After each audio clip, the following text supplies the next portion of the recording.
Three, two, one. You and Anna. Hello everyone, Hello and everyone, welcome and to welcome another day, day 4 of Indie X 2023. I'm Anna, and I'm going to be showing Echo of the Waves. With me, I have Adriana and Eleonor. Hello, how you doing? Hi, hello. Hey, we good. Thank you. Thank you. As well, as well. As well, as well. So can you please introduce yourself, you both? Yes, so I'm Adriana. We're actually two sisters. So I live in Geneva, in Switzerland, and my sister lives in Zurich. And I am the programmer and creative director of the game. All right, All great. right, great. And how And did how this idea of the game came to fruition? How did you create it? How did it all start? So basically, we wanted to collaborate together and to create something together. So I was already working in the video game industry, and Eleonor was not. But we decided to collaborate because she can really draw like really beautiful watercolors, and so we decided to integrate the art style basically in the game and to make it one of the main feature. And this is how basically yeah.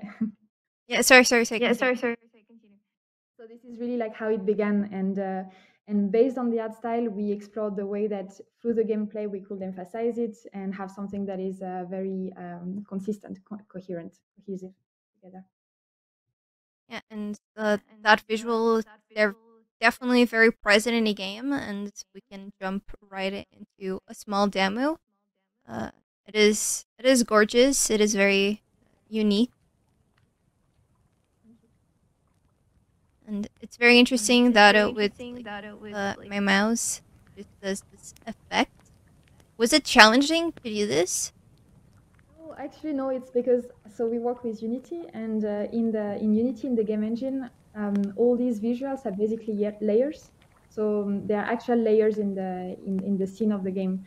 So we just need to move the camera around, and we have this effect automatically. One of the things that we can tweak with is the field of view. So the amount of how much things move based on the camera is something we tweak depending on the scene. And I really like the animation of what I call it, like kind of a cape, kind of a cloak. With the lights just moving, it's very relaxing, very serene.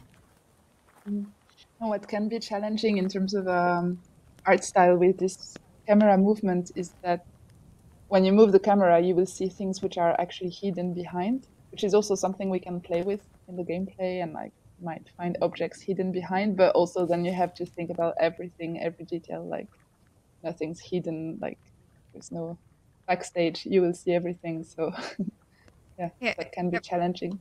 Yeah. everything is kind of the focus, and the game does Yes. play around with that, with its puzzles. It Yeah. really forces the player to analyze and look things in different perspectives. Yeah. So here we have like a symbol that appeared in our dreams last night.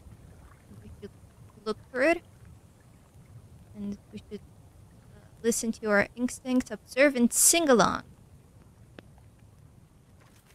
So, what is the story? Who are we? Why are we here? What are we doing? Yeah. So we want to leave quite a big part of mystery to the player when they begin. We didn't want them to be overwhelmed with like too many narrative informations. We want to give the only amount that they need so that they can have a sense of the atmosphere and how to solve the puzzles. But one big part of the game is going to be to discover why you're on this quest, why you are having this power of playing music and playing with nature around you. And so this is something that we want to keep a mystery during the narration. But what I can tell you is that basically you play as Zephyr, this young man who is on a journey in an archipelago, and he has this shell that he can use to play music and interact with nature. And the islands, like you see here, they resonate to what he plays. And so this is how he navigates. He plays sounds. Some islands resonate around him, and he can then travel to them and uncover the secrets of his quest, basically. That's an amazing That's power. an amazing power, I would say. Play it and travel. right now, how big is your team? How many people are involved with the project? So on this demo, we were 6. It was basically Eleonor and I are the main core of the team, and we also had some support for the game design, like for the puzzles, the iterations, for the art. We also had an intern who was working with Eleonor for helping her with the assets, and for the sound design also.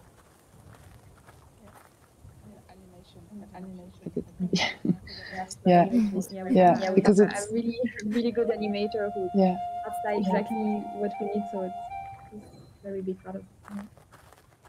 Yeah, and we want to animate in the future. We want to animate more things in the landscape, so it's going to be a big part as well. Great. There's like a lot of inspiration of the sea. It's like we're walking on Earth, but we have like corals, we have fishies around.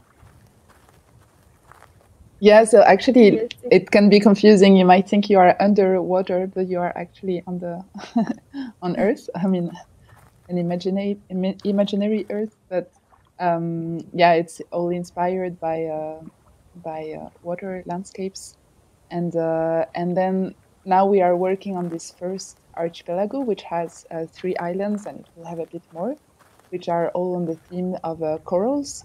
And then you will find future in the game, you will have more archipelagos with different landscapes. So it might be also a jungle landscape or more like mountains, or yeah, it will vary through the game. So it's not going to be always corals and underwater landscapes. Yeah. Was there like any specific inspiration where you got like any piece of medium for this? So for the visuals, like I usually have in mind like just photos or drawings of things I like. Like I look a lot at images of corals, photos of corals, and I try to keep the ones I prefer for the shapes so that it has always some kind of movement in the shape.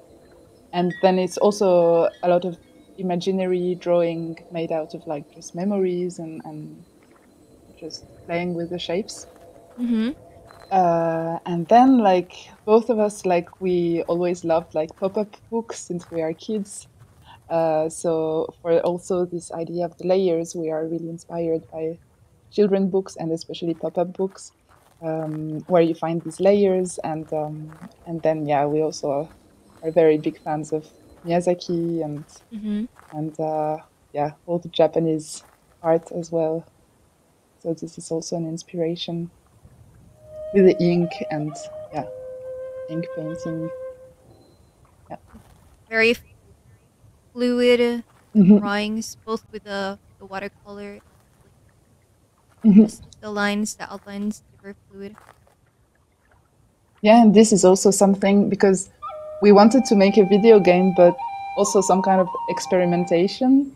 So, like it's at the end, we wanted to make a video game that doesn't look like a normal video game, let's say. So we are trying like all kind of things like you usually don't have so easily in video games. So it also includes like not only the gameplay, like jumping from one layer to the other, but also in terms of visuals to have something very light that looks a lot like real watercolor, although I use a lot of digital brushes. But yeah, it's also the idea to have something very light and that you feel you can almost touch it and feel the paper and yeah, this kind of thing.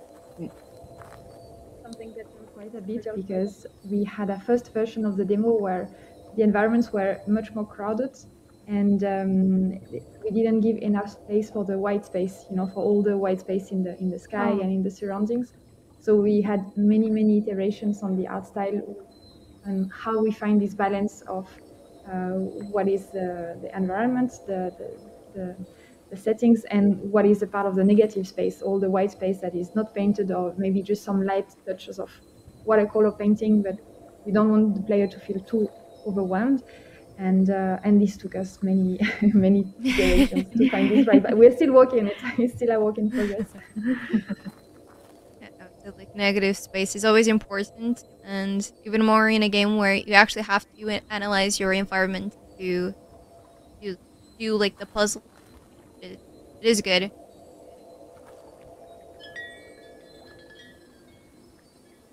Shapes will reveal themselves.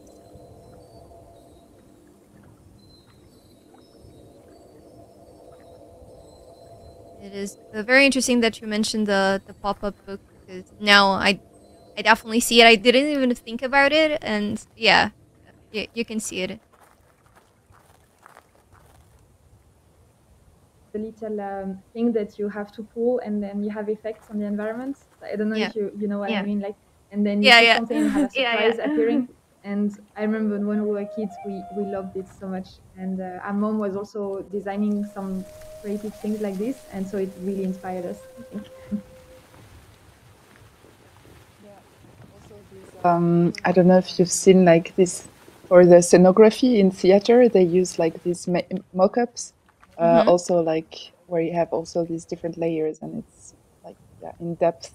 And this is also also inspiring. Yeah, I see it.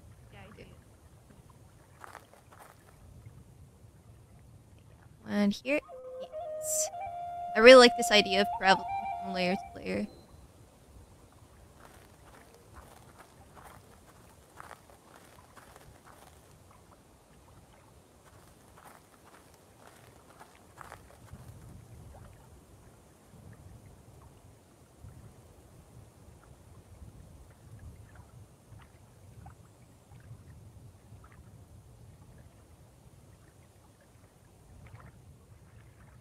With depth. And then this idea of traveling through from one layer to another appeared, and we tried, and it was super cool, like on paper. I mean, it was fun to play with. But we struggled quite a bit to think about these portals that we have, and the puzzles. They came much later, actually. And at first we had something that was very simple, where you could just like press one joystick and you could just travel through the next layer without any challenge.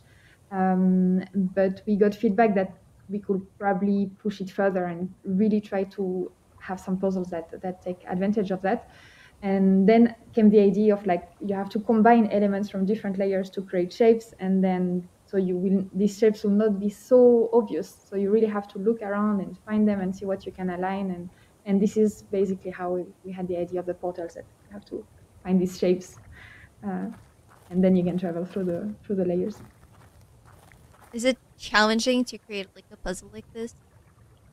Yes, it's very challenging because we don't want it to be too repetitive also. So once you know the shape or the elements, you will find it more easily, and it may become a bit repetitive or boring. So we have to think about what kind of elements we can have to create some diversity in the shapes, and the ratio between being difficult, like we want some challenge for the player, at the same time we don't want the things to be too hidden so the player gets frustrated. So we are still working like at that ratio. It's still a work in progress in the difficulty. And this puzzle, for example, the one that you are about to play, is very challenging to most players. So they look around on the island, they look on the ground, they look at the plants, but they don't think to look at the big picture.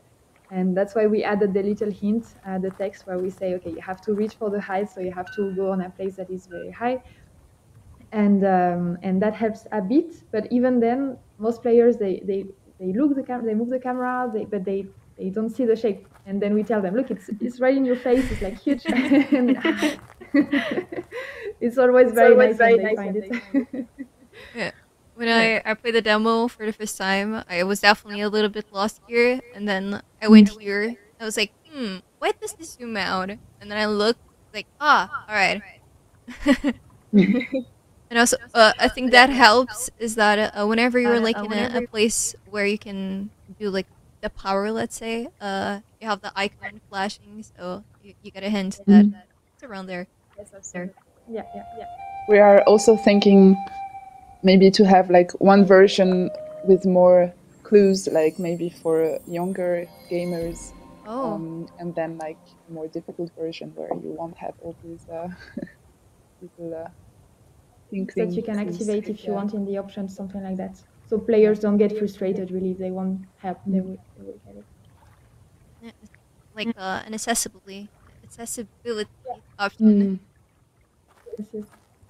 And again, the idea was also like, because usually in a 2D game, you will only look at the layer where you are, like where the character is. But actually here we wanted to also encourage to see further and like really look more in depth, and not just on the layer where you are, but the full picture. Yeah.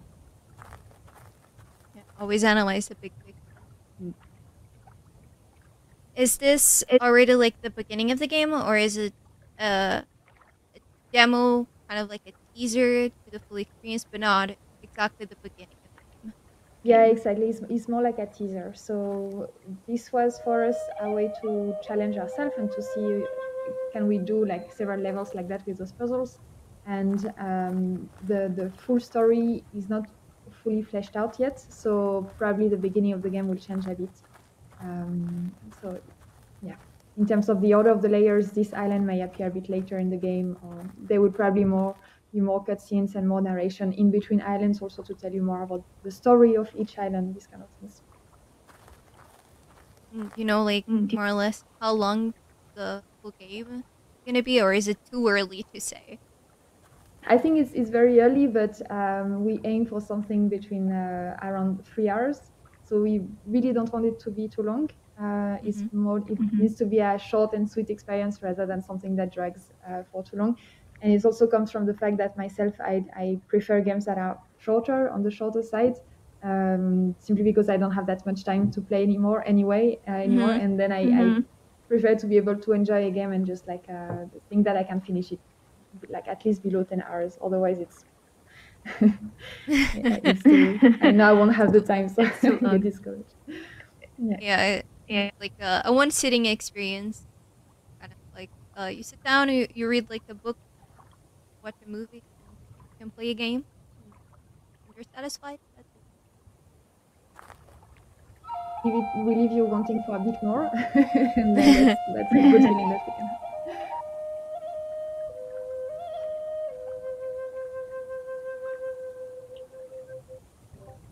The sound is also very relaxing.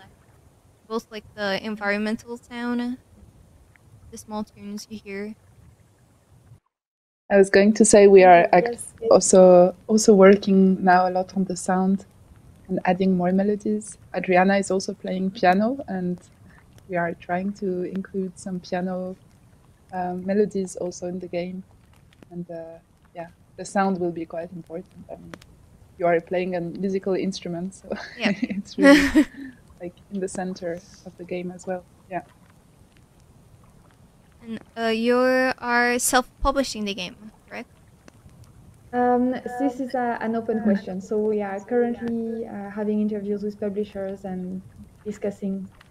Yeah. Okay, so you're looking for publishers.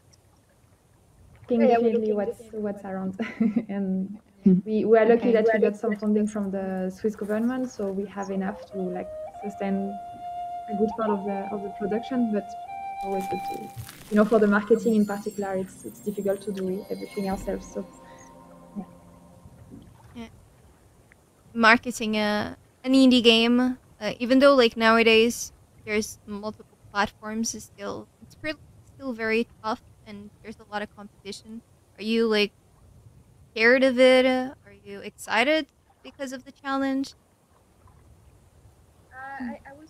I don't know much about marketing of the game, so I'm learning a lot. These last weeks, I've been reading from all the Discord servers and websites I can find about the topic, and it's very, very interesting. This is how I found you, by the way. This is how I find about IndieX, and I'm super excited because these are the kind of events that give a lot of visibility and that really help the indie developers. So it's a really big opportunity, and these kind of events, there are a few along the year, and it's really important to apply and to see if you get into it. And so yeah. Are you attending the physical event you have?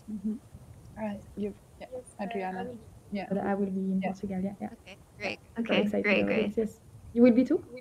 No, I will not, unfortunately, but part of the team will be there. Yes. We just went to TGS also in Tokyo, and that was amazing. Also, like, I mean, just the place itself, but also like it was really interesting to show the game to a Japanese audience. I mean, it was mainly Japanese audience, and it was really interesting. And we are actually also, we would love very much like to develop the game as well for this market. This will also be one of our goals. How was the reception Was there? the reception? Yeah, very good. Yeah, yeah, and it was really interesting as well to see a younger audience, like teenagers, which is not our target audience in the beginning. We are thinking more like young adults. Yeah, so 20 to 25 years old, and actually, like they were like very like I don't know 12 years old teenagers playing very fast. Like that was really fun. Like and doing competition because we had two screens and they were competing like who will solve the puzzles the faster. So that was really cute. Cool to see. Yeah. Yeah. So and also like sometimes we are surprised people from older generations being as well interested because it has some kind of very peaceful effect, and people were enjoying that as well. Especially in a big fair where it's busy, they were saying it's so nice to have something where you can just slow down and listen to some nature sounds, and so it was yeah, all the feedbacks were also very interesting and helpful for us to improve the game. So yeah. It is a very soothing game. Lucky because we're working with a sound designer. It's not his main job. He's working in a very big club in Geneva and on the scenography of the place, and he's doing that more like as a hobby to help us. And but he has a sensitivity, like he's very sensitive to this atmosphere and the sound that he works with and that he finds we really really love them, like the little chimes that you have when you open the hints, like when you look at the stones, these kind of little sounds that we love them so much. Yeah. They're great. They really are. Are you thinking of having like a public demo? Yes, definitely. Yeah, yeah. We want to polish this one a bit more and probably put more of what we want from about the whole game inside this demo. But then we will probably release it. Yeah, this is something like the timing of the release of the demo. This kind of thing is something I'm not so comfortable with yet, so clear about. So I cannot tell you when exactly it will be. Maybe for a Steam Fest. Like, yeah. Yes, sounds great. I'm excited to see like the community reaction to it afterwards. Yeah. Since it's not a public experience yet, how do you test the puzzles? Are you like testing them out to see if they work up with someone not that hasn't been involved in the game playing? So at first we played with our family and friends and within the team, of course, and then immediately we can have like some very general idea of if something is working or not at all, and so we can already make big iterations based on that. And then we take it further. We go to a lot of meetups, local meetups with other game devs, and we can ask them for their feedback. So that's the next level. And then if we have the chance to go to a conference, then this is like, of course, very good because people don't know anything about the game. They have zero expectations. So then it can be scary because people get really lost. And actually, like during the conferences that we went to, we iterated live, like to make changes. Like we said, oh, maybe we add a little hint here, or we change the size of this portal or something because people really struggle with it. And so at the end of the 3 days of the conference, we have a different demo, and that happened also in Tokyo. Like the one that you're playing is the result of 3 days of playtesting at Tokyo. Oh wow! Oh wow! Got stuck. And ideally, and less, and then you converge towards a demo that most people like will be comfortable with. And of course, you cannot please everyone in terms of puzzles and difficulty, but like you have to look for the middle ground. Yeah, it's a middle ground between what you're satisfied with and what the players be satisfied with. That's very difficult to get because when you design the game, you really have no idea about if a puzzle is good or not or difficult or not. Like usually now the rule is that if the puzzle is easy for us, it means that it's the right difficulty for the players who don't know anything about it. And if it's slightly like challenging for us, then it's impossible for them. Like really, like this is the this is the rule. And we are learning about this process. Like it's a good learning experience for us as designers. It's always But this, hard. yeah, it's really hard. Yeah, yeah. It's one of the very interesting thing about designing games is that when you design the game yourself, you really are clueless about if it's gonna work or not. And then when you expose it to the players, suddenly you see, this is actually working very well, or otherwise, or maybe on the other hand, something is they don't get at all, and maybe you remove it or you change it.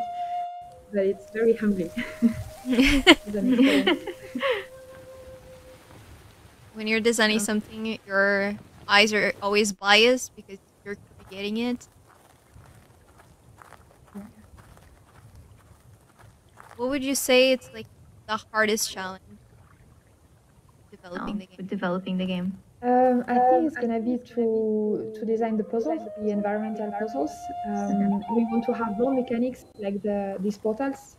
So some puzzles, some shapes that you will find again and again, and that will have a specific effect. Like here, you can go through layers. Maybe we have another effect that allows you to jump very high or to reach a special object. These kind of things. And then we'll have these bigger puzzles that include bigger shapes, and those are pretty difficult to find and to design. So this is going to be a big challenge. Yeah. How do you do that process of building a puzzle? Do you like brainstorm a lot? Do you find like a shape in real life and think, okay, this might work to the game? Yeah, absolutely. We basically well, it's a really a collaborative process with the artist because um, the shape needs to feel natural, but at the same time, like has to pop up a bit. So we need to look at what kind of assets we could put in this environment, and then Eleonor works with the shape to see, okay, this feels like it's not too artificial, but still it looks like it has some kind of shape, like different shape. So it's a big brainstorming session about okay, we have a more stony environment, so we would have some stones and some coral, so let's do something with that. Or in the previous island, we have the puzzles, the temple, so we have some columns. So immediately we thought, okay, we can do something with columns and stones, and so yeah. Moment, like we also, the symbols were based on some main element, like identity of the island. So here, yeah, it was related to this turtle and the temple on the previous island. So there is always like one big element which we want to emphasize in the symbols. So it's used as a base, and then we try to think, yeah, what are the elements around it? We can combine it, but something that also makes sense. So that's also the difficulty, like, yeah, to use the elements we have, not add too many things as well, because then it gets confusing. And it's also very interesting, like, to see then, especially on this island, because the gamers had the tutorial before, so they start looking at really everything. And then we were really surprised, like people will see a portal here or there, like in places we actually really didn't expect. So this we have to be careful as well that it doesn't get too confusing as well. And, that's also a challenge. Yeah, it's also part of the game. Like, yeah, then people will look at all the details. That's cool for us as well. So. It has to be really polished to the Almost. people don't really get lost. Mm-hmm. Are you thinking of having it available on console as well? Yes, absolutely. Yeah, yeah. So right now we're developing for PC and Mac, but we would love to have it on Switch and also PlayStation and Xbox will be. Yeah, we're looking for the consoles also. Yeah.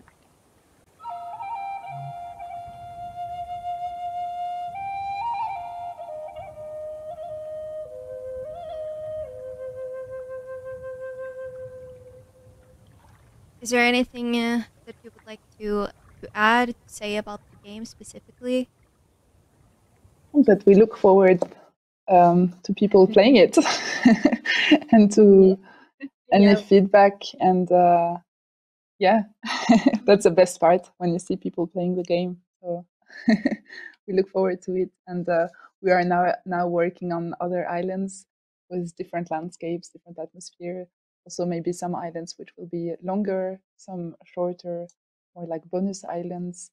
And yeah, and the idea will be really to discover around the whole map of things. So yeah, that's the future. Yeah. Okay, the game is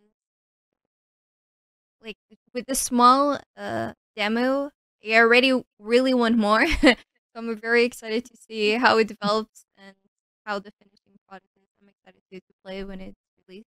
And I wish you a very good process. I hope it goes well and I have a good one. Thank you very much. Thank you. Yeah.